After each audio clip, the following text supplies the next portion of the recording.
আসসালামু আলাইকুম। আজ সোমবার ৩রা ভাদ্র ২৩শে সফর ১৮ই আগস্ট। বাংলাদেশ বেতার রাজশাহী স্থানীয় সংবাদ পড়ছি ফারজানা ইয়াসমিন।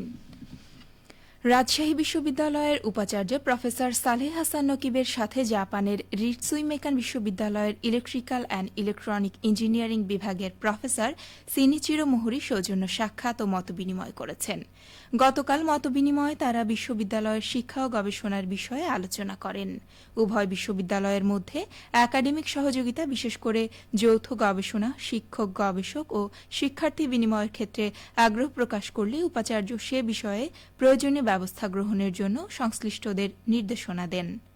মতবিনিময়কালে অন্যান্যদের মধ্যে উপ উপাচার্য প্রশাসন প্রফেসর মোহাম্মদ মাইন উদ্দিন, উপ উপাচার্য শিক্ষা professor Mohammad Farid Uddin Khan, office of the international অ্যাফেয়ার্সের পরিচালক প্রফেসর মোহাম্মদ শাহজাদুর রহিম ও সহকারী পরিচালক প্রফেসর মোহাম্মদ আতিকুল ইসলাম, জাপানের রিটসুই মেকান বিশ্ববিদ্যালয়ের সিনিয়র গবেষক ড আব্দুল কুদ্দুস, রাবি ইলেকট্রিক্যাল অ্যান্ড ইলেকট্রনিক ইঞ্জিনিয়ারিং বিভাগের সভাপতি প্রফেসর মোহাম্মদ জহুরুল ইসলাম ও বিভাগের প্রফেসর আবু বকর মোহাম্মদ ইসমাইল উপস্থিত ছিলেন।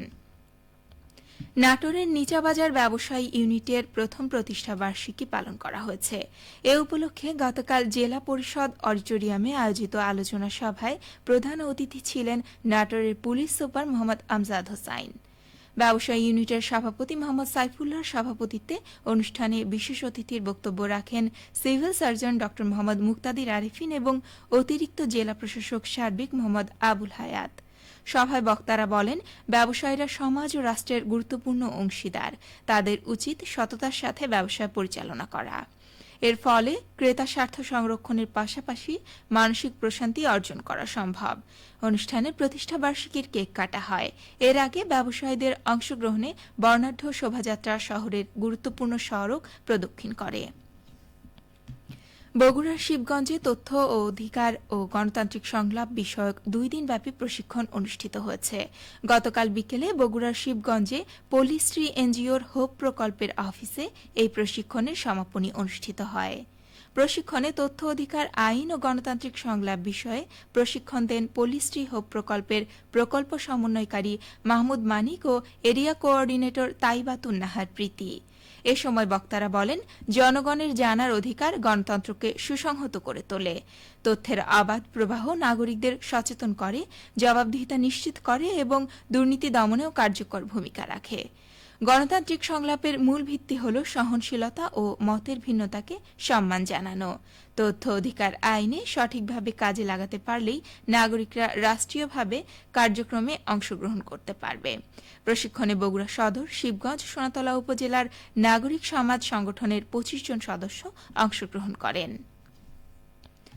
করতোয়া নদীতে অবৈধ স্থাপনার বিরুদ্ধে উচ্ছেদ অভিযান পরিচালনা করা হয়েছে।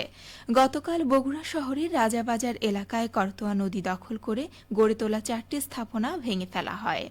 বগুড়া জেলা প্রশাসনের নির্বাহী ম্যাজিস্ট্রেট আবু শাহামা ও মোহাম্মদ রাশিদুল ইসলামের নেতৃত্বে উচ্ছেদ অভিযান পরিচালনা করার সময় অন্যান্যের মধ্যে উপস্থিত ছিলেন বগুড়া সদর উপজেলার সহকারী কমিশনার ভূমি পলাশ চন্দ্র সরকার, পানি উন্নয়ন বোর্ড বগুড়ার উপবিভাগীয় প্রকৌশলী মোহাম্মদ আসাদুল হক, এসও হাসান।